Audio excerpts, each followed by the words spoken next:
हाँ, मौसम के हिसाब से बीमारियों का पैटर्न बदलता रहता है। अभी जो गर्मी और उमस वाला जो माहौल हुआ है, इससे हमारी अलग तरह की स्किन डिजीज़ेज़ हैं जिनका प्रेवलेंस बढ़ गया है। जो कॉमन डिजीज़ हमने जो प्रेवलेंस बढ़ा हुआ देखा है यहाँ पर और अभी देख रहे हैं, वो है डिफरेंट टाइप के फंगल इन्फेक्शन।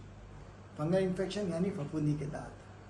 फंगस जैसे कि अपन सब जानते हैं, जब पूरे एनवायरनमेंट में फंगस फैली हुई होती है, लेकिन गर्मी और उमस इसके लिए एक फेवरेबल सिचुएशन क्रिएट करती है। तो जांघों में, फूलों के बीच में, महिलाओं के अंदर इन जगहों के अलावा स्तनों के नीचे, बगल में फंगल इन्फेक्शन बहुत तेज़ी से आ रहे हैं। दूसरा एक्जिमा। क्या होता है, उमस के कारण से खुजली चलने वाले जो एक्जिमा होते हैं उनकी बढ़ोतरी हो रही है। पहले यूजुअली और मौसम में ड्राई एक्जिमा होते हैं, लेकिन गर्मी और उमस के टाइम पे ड्राई एक्जिमा जो होते हैं वो वेट एक्जिमा यानी वीपिंग एक्जिमा में कन्वर्ट हो जाते हैं, उनकी बढ़ोतरी हो रही है। तीसरी, हमारे यंगस्टर्स के अंदर हमें ये प्रॉब्लम जिसका एग्रावेशन देख रहे हैं यानी जिसकी बढ़ोतरी देख रहे हैं, वो है एक्नी, पिंपल्स। पिंपल्स का क्या होता है कि बहुत ज़्यादा उमस के कारण से बढ़ जाते हैं। हमारा यूथ जो हमारे हॉस्पिटल में आ रहा है, उनके अंदर एक्नी का इंसिडेंस, एक्नी की सीवियरिटी बढ़ी हुई हम देख रहे हैं।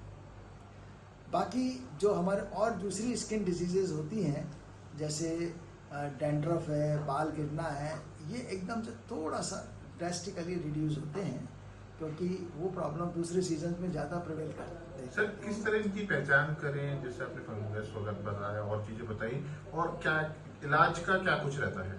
देखिए, फंगल इन्फेक्शन में क्या होता है, गोलाकार यानी रिंग के रूप में दांत बनते हैं और उसमें बहुत ज़्यादा खुजली चलती है। और हमारे यहाँ जो फैकल्टी है, हमारे जो रेजिडेंट्स हैं, उनको रोज़ ही हम इस तरह के केसेस 400, 300, 400 दिखाते रहते हैं, तो उससे उनको एक्सपर्टाइज हो गया है। और ट्रीटमेंट का जहाँ तक सवाल है, विभिन्न प्रकार के ट्रीटमेंट अवेलेबल हैं।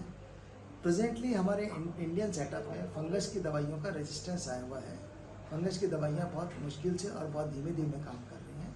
इसके लिए हमें एडवांस मेडिसिन लिखनी पड़ती हैं, एक्सटेंडेड डोज में लिखनी पड़ती हैं, लेकिन हम पेशेंट को ठीक कर देते हैं।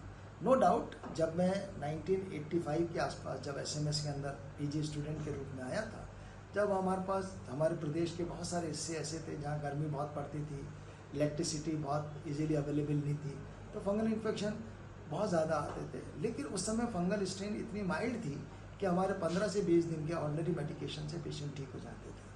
आज की तारीख में हमें 3 से 4 महीने लग रहे हैं, हायर मेडिसिन यूज़ करनी पड़ रही है। इसके साथ में एक चीज़ और ऐड करना चाहूँगा, हमारा पहनावा। हमारी यंगर जनरेशन को हम ये मैसेज देते हैं कि आप तो टाइट कपड़े, थिक कपड़े, सिंथेटिक कपड़े गर्मी के मौसम में अवॉइड करें।